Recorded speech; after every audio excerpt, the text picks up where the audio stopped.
Good evening. Welcome to Youthology on AUK Radio every 2 Wednesdays of the month from 6 p.m. to 7 p.m. Brought to you by Attentive Social Enterprise. I am your host, Ruth. And Sarah. Good evening. And today, as our guests, we've got famous, dare I say, Alaudin Deadpool on the line with us. Do you want to say hi? How's it going, guys? You alright? Hello. And we've also got Jack, famous as well. Yes, hello. From X-Force.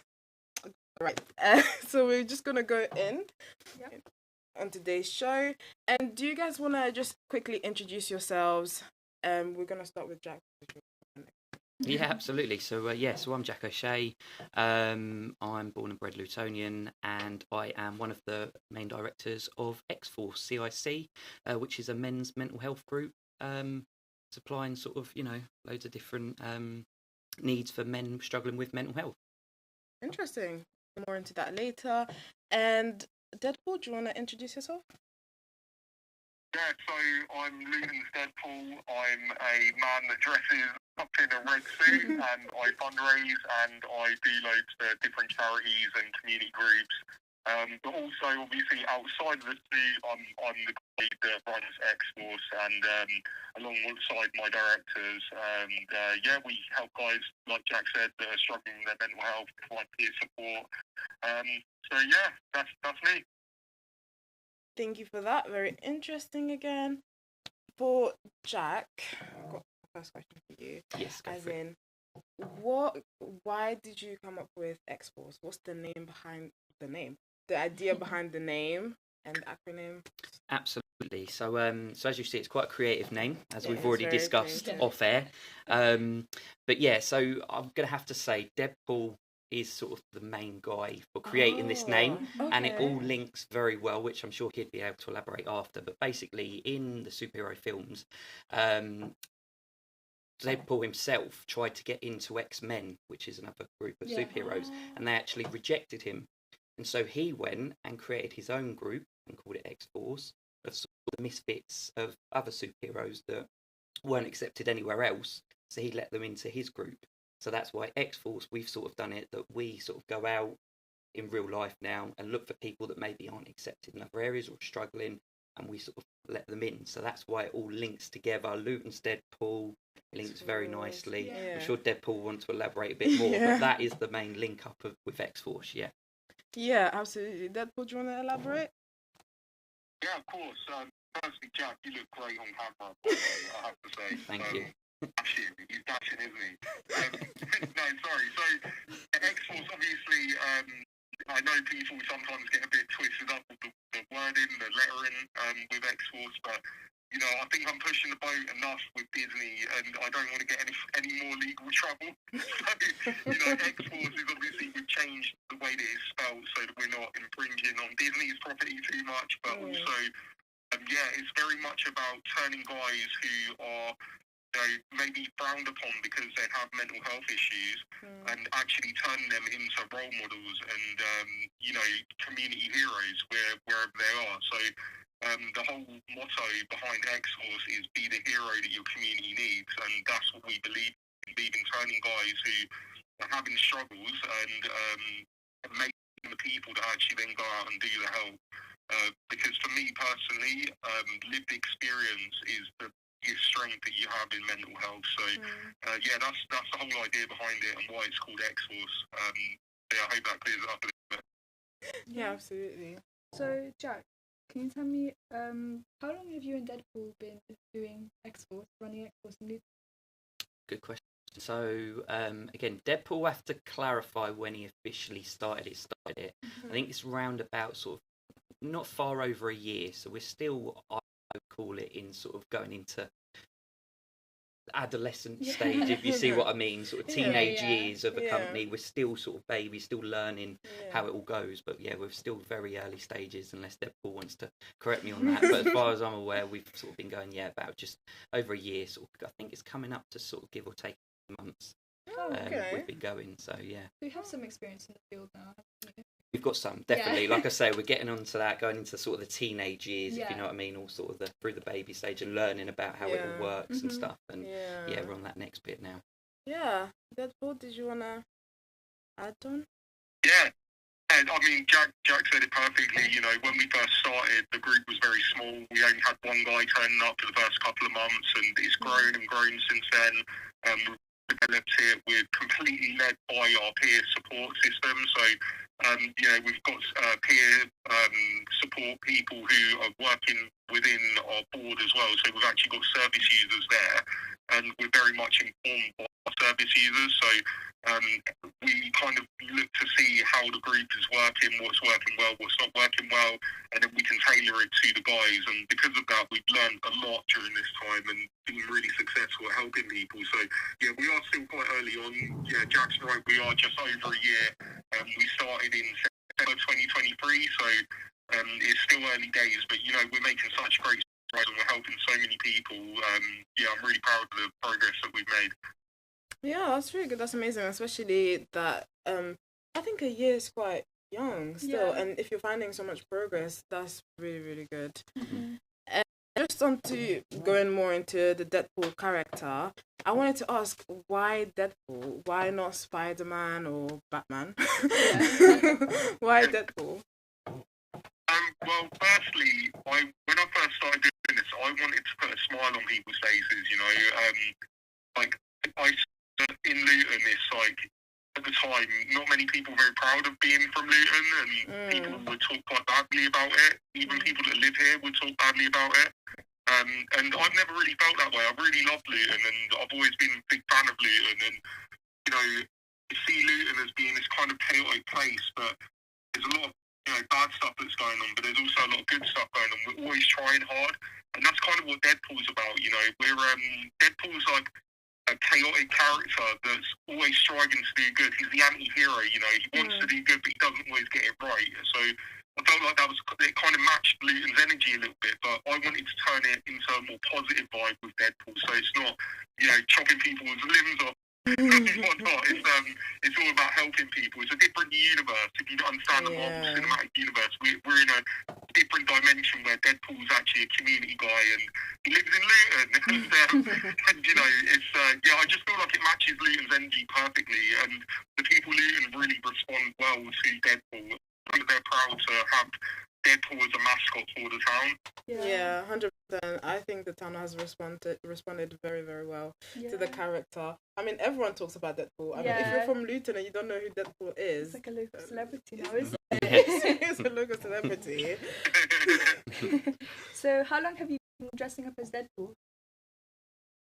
So this is like 4 years now, and funnily enough, I actually started it with Jack. So Jack was going around the town raising money for the local hospital during the pandemic, and he approached me because he knows I'm a massive nerd. I love going to cons, I love dressing up, doing that sort of thing, and he said to me, do you want to join what we're doing? It's going really well. So I joined in, and yeah, it just kind of took off from there. We got really, really well responded to by the town, and we raised a lot of money. I think we raised just under $8,000 in the space of 2 months for the hospital. So it was really, really good. But yeah, I mean, Jack started out with me, and then obviously due to work commitments and stuff, some people couldn't keep it going, and I actually took a little bit of a break from it as well. And then when I came back to it, I came back just as Luton's Deadpool, and it kind of just took a life of its own from that point. You know, I didn't expect it to be as big as what it turned into. I just thought that I just wanted to put a smile on people's faces and give kids something to look forward to on half terms.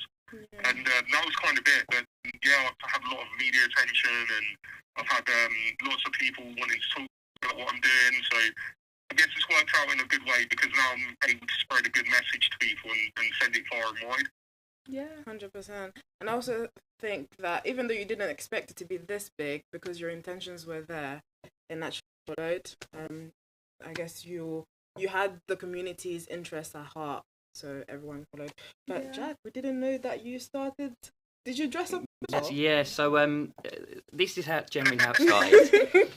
March 23rd, going to lockdown. I'm, as I said earlier, I'm not the sort of person that can sit still. That's why I'm struggling right now, but I'm okay.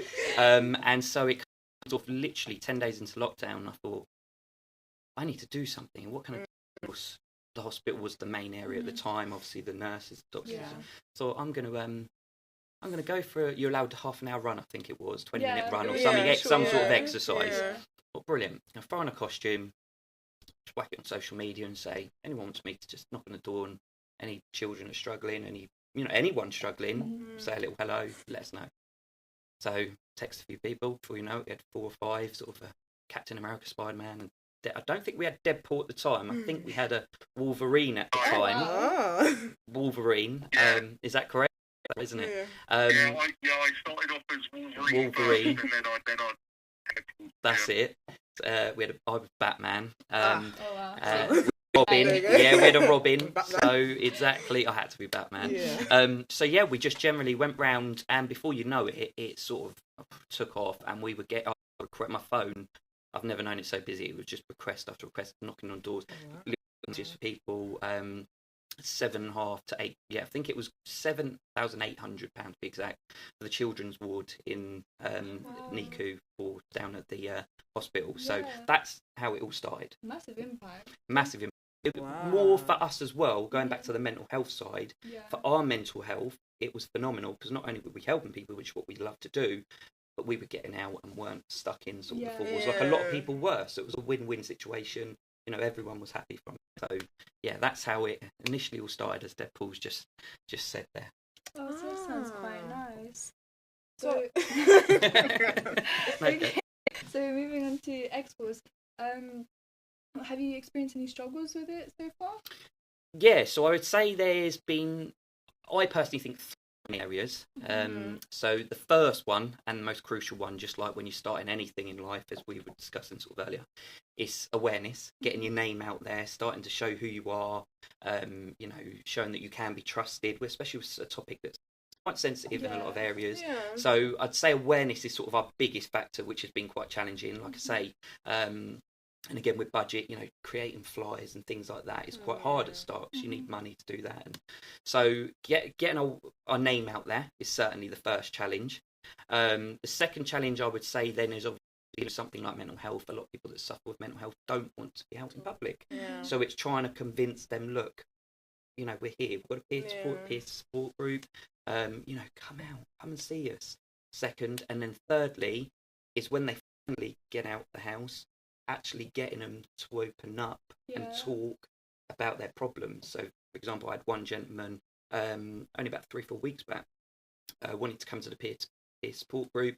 I'd managed to convince him. He managed to drive all the way up there, and then after the group, I'd had a message. I just couldn't quite do it. He couldn't quite step foot in the door. He'd driven all the way, he'd done the second part, got there, just couldn't quite do it. So I suppose they're the 3 main challenges I would say so far for X-Force. Other little things, but they're the main ones that I would say. Yeah, we've sort of had to jump over. It's like fence after fence, jump over hurdles. That's the one. Yeah, jump over. So that's what I would say so far. So have you managed to work your way around it? Improve on your strategies to bring them in? Absolutely. I mean, we've certainly got a lot better. I mean, in this day and age, as we all know, social media is a big thing, massive. And sort of most of us being in our 30s, we have got directors.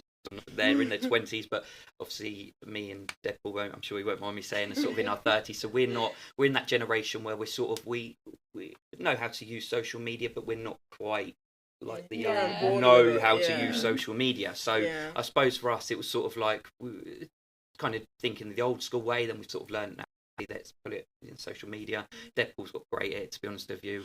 His head's not going to be able to fit out of a room. Done finished talking about him. All of us anyway. But yeah, so I suppose yes, we've learned to adapt. We've learned ways that works.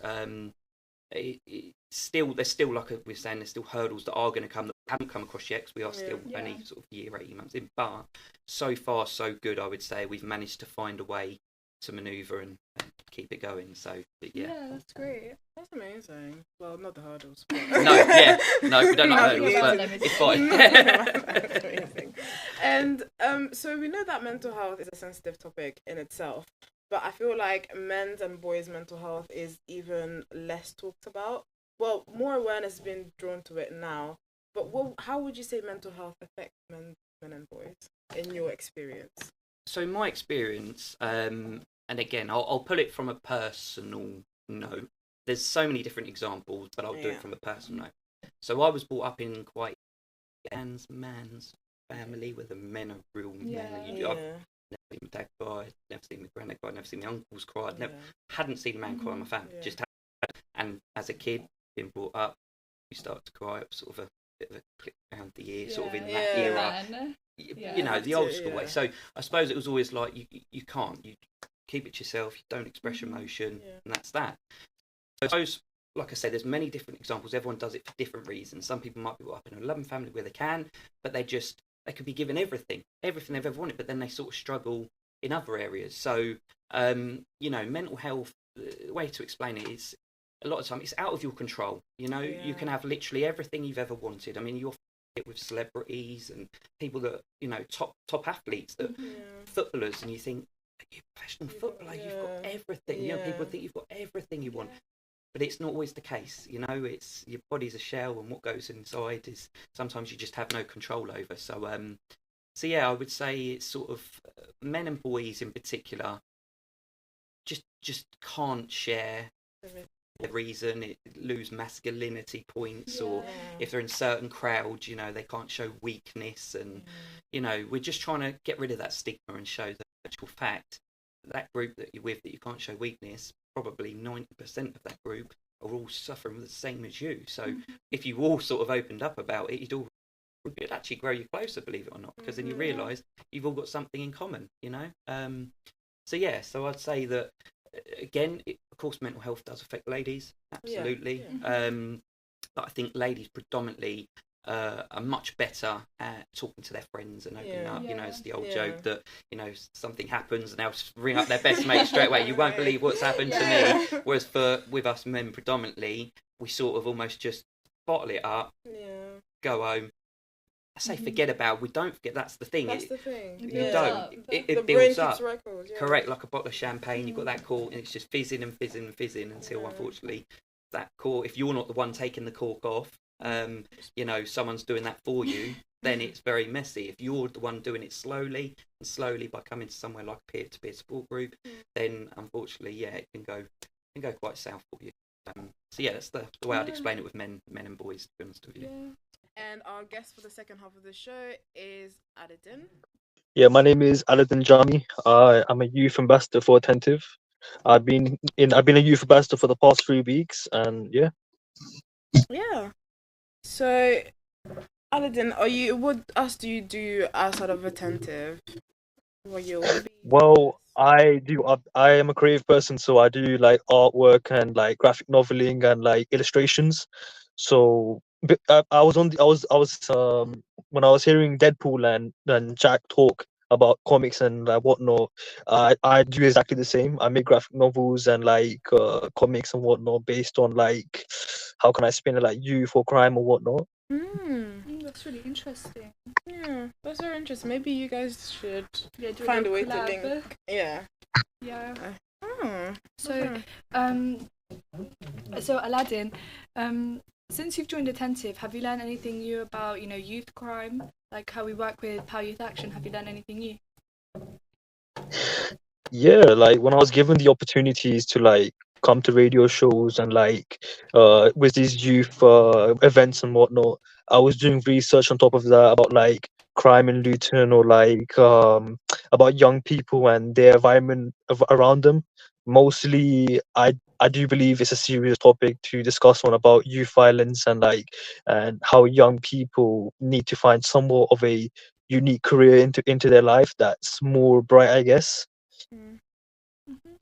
Yeah, thank you. And what do you think are the main reasons for why young people get involved in violence? Personally, I believe that it's mainly the environment that dictates their life. In all honesty, it's who you hang out with, is who you surround yourself with. If you surround yourself with people that weigh you down, such as doing wrong stuff or making you do like wrong actions, I guess, then that could be the number one reason of like how the youth is mostly affected by their own surroundings and their own environments. But to be honest, if you surround yourself with people that help you and guide you or whatnot, then it's two different pathways towards you. It's the main matter is like who you surround yourself with. That's the main thing. Yeah. So, Alaudin, tell me, have you gotten any advice from any older people who perhaps experienced youth violence when they were younger? Do you think they could provide good, advice and helpful comments about this kind of topic? Yeah, I believe so. Like, if all honesty, like older people can, like we all have learned from our mistakes and learned from our actions as what we did when we were young.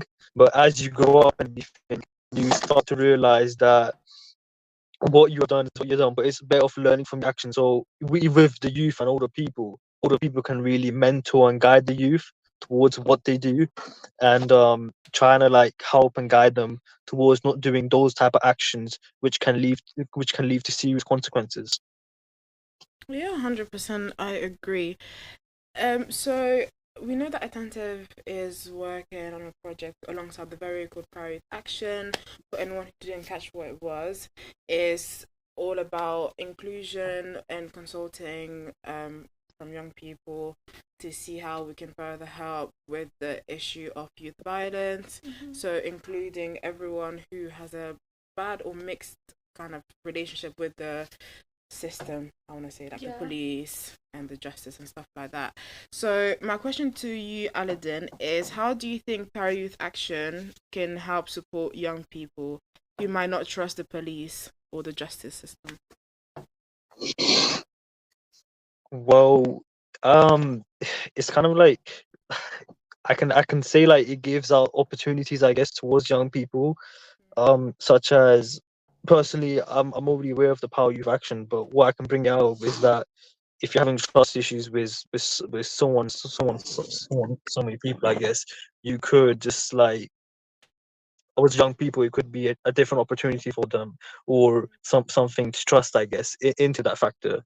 If they have if it's issues against other people and whatnot, it's better off just not really how to. I don't know how to explain it, but Yeah, so kind of like honestly, like providing a platform for young people and giving them kind of a channel to trust, as in that channel being Para Youth Action. Yeah. mhm. Alaudin, how do you think, from your perspective, we can involve more young people in sharing their opinions and their voice regarding youth violence?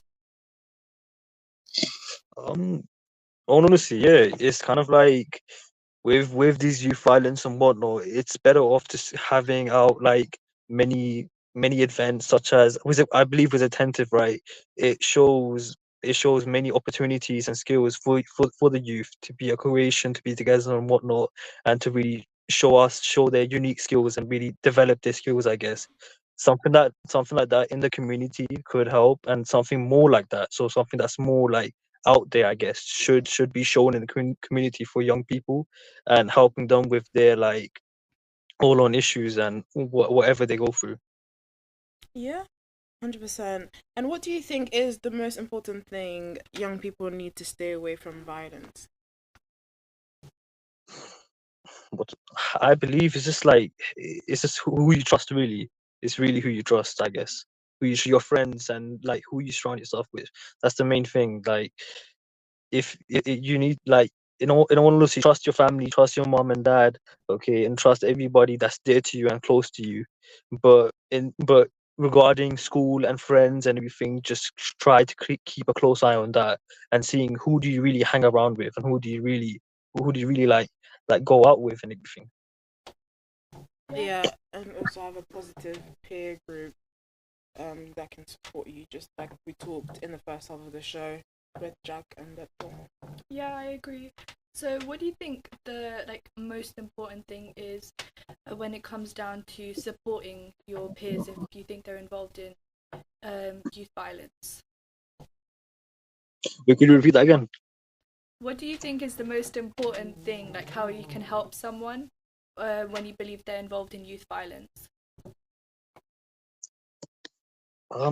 it could be just really supporting them and helping them towards their like mental health and whatnot, and trying to guide them through wherever they're going through, I guess.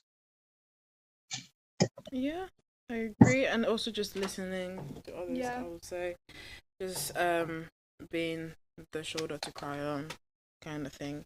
As a student, how do you balance your studies with your role in attentive? And I'm assuming you have families and friends you can hang out with. So how do you balance all of that?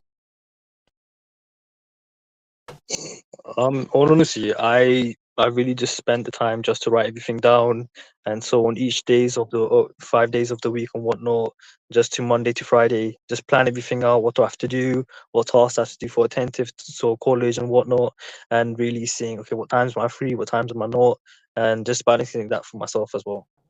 Yeah. Would you also say that keeping young people busy would help to keep them off the streets? The decrease in... Yeah, of course. Yeah, that obviously, because if you have, because mostly when you're alone, you're the most vulnerable out there. When you're alone and not doing anything, you're really vulnerable to many things. Okay, but when you're busy doing work, doing coursework, doing whatever that keeps you occupied, that keeps your brain productive and everything, then honestly, that's how you kind of avoid those like negative factors that make you lazy, that make you do bad stuff. It's like doing something that's like for example, when I'm bored or when I have nothing to do, and like when I want to know, okay, mostly it will be gym, or it will be doing coursework or doing something creative. So sitting down, making some illustrations, doing something more productive, going for a walk, enjoying nature, enjoying like long walks, basically like praying on everything, keeping myself mentally and physically and spiritually like calm and everything. That's the main thing. Like personally, doing that as someone who's young as well could help you. Yeah, 100% I agree. Yeah, I completely agree. It's really important to just, stay busy. Not, it's like less easy to become a target, especially for like gangs and stuff. Yeah. So I think it's good to stay busy, be active in school, in work. Yeah, and you have something to do, something to look out for, and stuff to look forward to, and responsibilities as well. Even though it's a big word that no one likes, keeps you off the streets, I guess. Yeah, in reality. Sorry. Yeah, but the thing is, like, reality is like it's just keeping yourself more productive and whatnot, and trying to just not like get being that lazy factors and just isolating yourself in your room and whatnot, doing something productive, doing work and whatnot, just like basically going outside and doing something positive, I guess, could help. But yeah. Yeah, 100%. Yeah, I agree. Yeah. Sarah, do you have anything? My last thought. Yeah. I was gonna say last words, but it's no, not yet. Not my last word. But I just want to, highlight what Alaudin was saying, how it's really important just to stay busy and stay active. He's already got everything planned out, knows when his frees are, knows when to, when to do coursework. I think it's really important just stay on top of your time. So it's not good to just, be lazing around the house, but, always having something to do, is really good. Yeah, and get it from Alaudin, write things down, what to do. So, yeah, again, like everyone said, it's important to keep productive, busy. Even if you don't have 10 things to do a day, at least do 2 or 3. You'll be fine. But yeah, that was everything from the show today. This has been Youthology on AUK Radio every 2 Wednesdays of the month at 6 p.m. to 7 p.m. I have been your host, Ruth. And Sarah. And our guest for the second half of the show has been... Thank you. Well, thank you for having me here.